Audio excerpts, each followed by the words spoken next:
Anda masih bersama kami di Presisi Utama. Presiden Amerika Serikat Joe Biden akhirnya menjelaskan kepada rakyat Amerika Serikat alasannya mengurungkan niatannya mencalonkan diri kembali dalam Pilpres tahun ini. Ia juga menjelaskan berbagai isu dan tantangan bagi Amerika Serikat saat warganya bersiap memilih pada November. Berikut laporan Virginia Gunawan dari VOA. Dalam pidato pertamanya sejak menyatakan mundur dari pencalonan kembali dalam Pilpres, Presiden Joe Biden menjelaskan alasannya tiba-tiba mundur juga mengangkat 5 dekadenya sebagai pejabat publik. Menurut Joe Biden, Amerika Serikat perlu pemimpin baru dengan energi baru untuk menghadapi tantangan masa depan. But nothing can come in the way of saving our democracy. That includes personal ambition. So I've decided the best way forward is to pass the torch to a new generation. That's the best way to unite our nation. You know, there is a time and a place for long years of experience in public life. There's also a time and a place for new voices, fresh voices, yes, younger voices. And that time and place is now. Biden menyebut wakil Presiden Kamala Harris yang tengah berkampanye sebagai capres sebagai tokoh berpengalaman, tegas, dan kapabel. Biden sama sekali tak menyebut nama lawannya dari Partai Republik, tapi analis bisa membaca siapa yang dimaksud oleh Biden. He talked about polarization, he talked about violence and political violence. Those are all things that harken back to Donald Trump and his presidency. He talked about the threats facing the nation when he first took office, January 2021. And so that was certainly about Donald Trump. But yeah, this wasn't a place for him to talk about Donald Trump. It wasn't a place for him to give a campaign speech. Lewat akunnya di media sosial Truth Social, Donald Trump merespons pidato Biden yang disebutnya susah dimengerti. Trump mengatakan Biden dan Harris adalah sosok yang memalukan bagi Amerika. Dalam pidatonya, Presiden Biden menyebut sejumlah tantangan domestik yang masih harus diatasi, termasuk kesetaraan hak dan kekerasan bersenjata.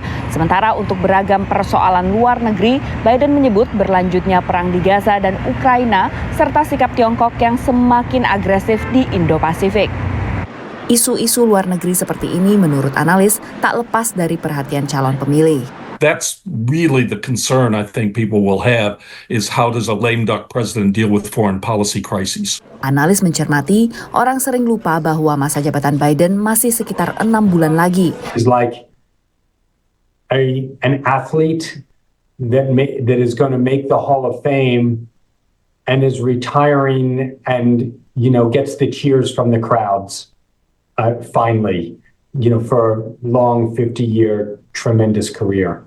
Pencalonan Kamala Harris sebagai capres Partai Demokrat bakal dilakukan dalam konvensi Partai Demokrat di Chicago pada Agustus. Sejauh ini, ia telah mengantongi cukup banyak delegasi untuk maju. Dari Washington DC, Virginia Gunawan dan tim VOA. Pilpres Amerika Serikat pada 5 November semula akan menjadi tarung ulang Presiden Joe Biden melawan pendahulunya Donald Trump. Tapi dengan mundurnya Biden dari pencalonan, perhatian kini tertuju pada kesiapan penggantinya untuk melawan Trump. Berikut kita simak liputan tim VOA.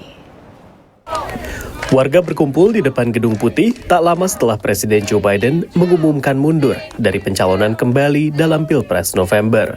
For me, President Biden was the greatest climate president that we've had, and he delivered an opportunity for us to stop climate change, and I'll be forever grateful for that.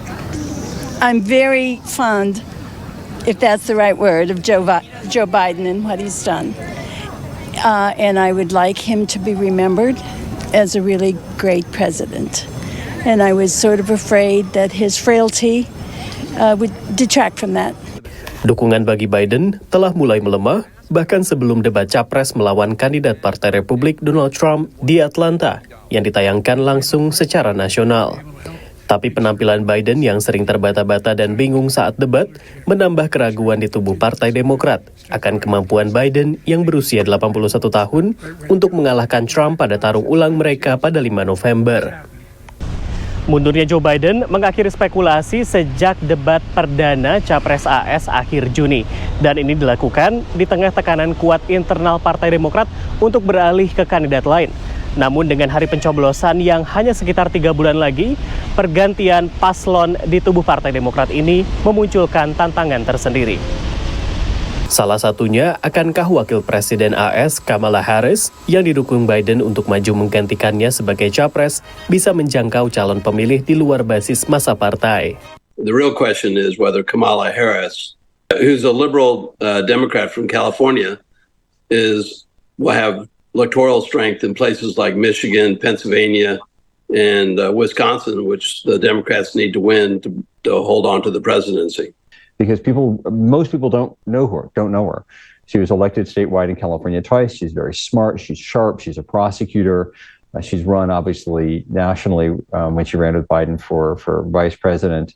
So she knows what she's doing, and Democrats largely know her, but she doesn't have the national profile that obviously President Trump or President Biden does.